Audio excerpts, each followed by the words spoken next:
Last week, there was the United Nations General Assembly. Even when the President of the United States of America was insulting everybody, African leaders sat there.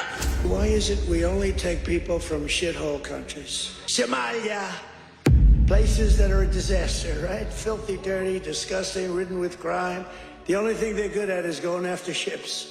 But when their fellow African head of state is talking, they are busy doing other things. Who cast us? Who bewitched us? These are the uncomfortable questions that we must ask here. We have been too nice to each other for too long. The net effect is that if you go into any African environment, if you go to any African school and you ask young men and women, do you want to leave Africa? 9 of them want to run away.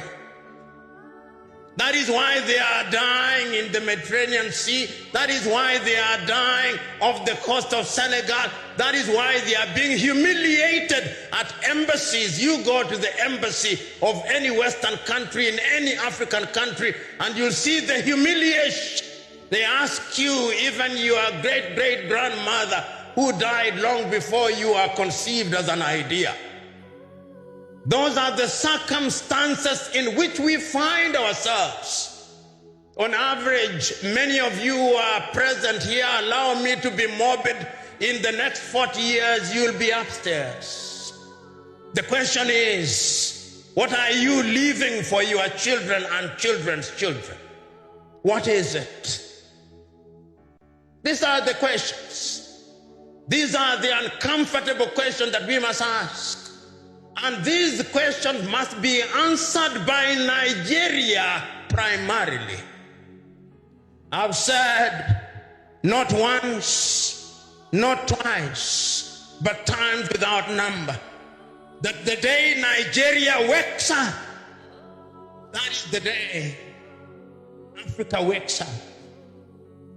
You know, a friend of mine once told me, if you go anywhere in the world and you do not find a Nigerian, run out of that place.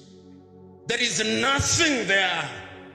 And those of you who have had occasion to travel, you go to different parts of the world, you look for the best doctors, Nigerian.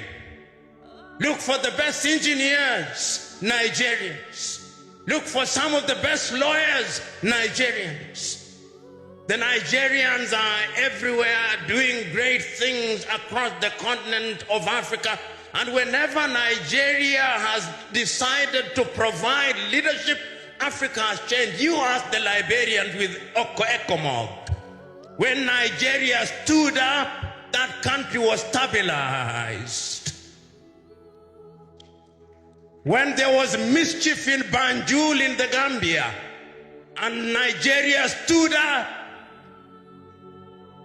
that country was stabilized. When Nigeria did not do as well as she should have done in the Sahel, the problem is not stabilized. The question is, why is Nigeria a reluctant leader? Nigeria should be the leader economically. You know,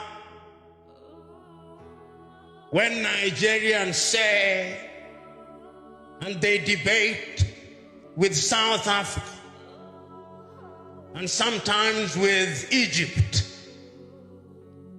which is the biggest of the economies, I laugh.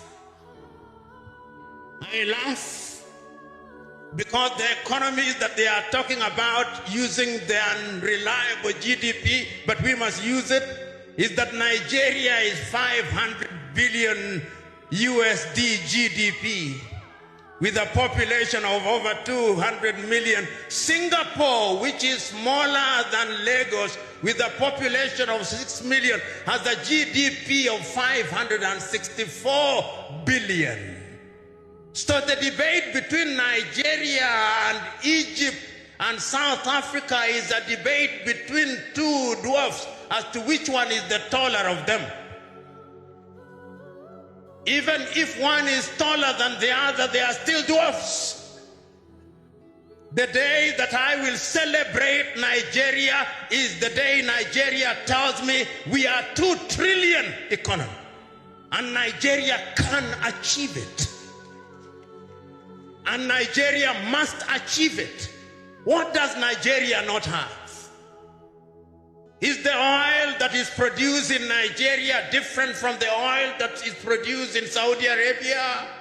Is it different than the oil that is produced in Kuwait, that is produced in Bahrain, that is produced in Qatar? Why must Nigeria not be the leader that has pipelines across the continent of Africa? Why can she not do it? She can. But we have allowed ourselves to be paralyzed by analysis and to be paralyzed by lamentation. It is your own kinsman, Chinua Achebe, who said that adversity is a problem of humanity, but we must never allow ourselves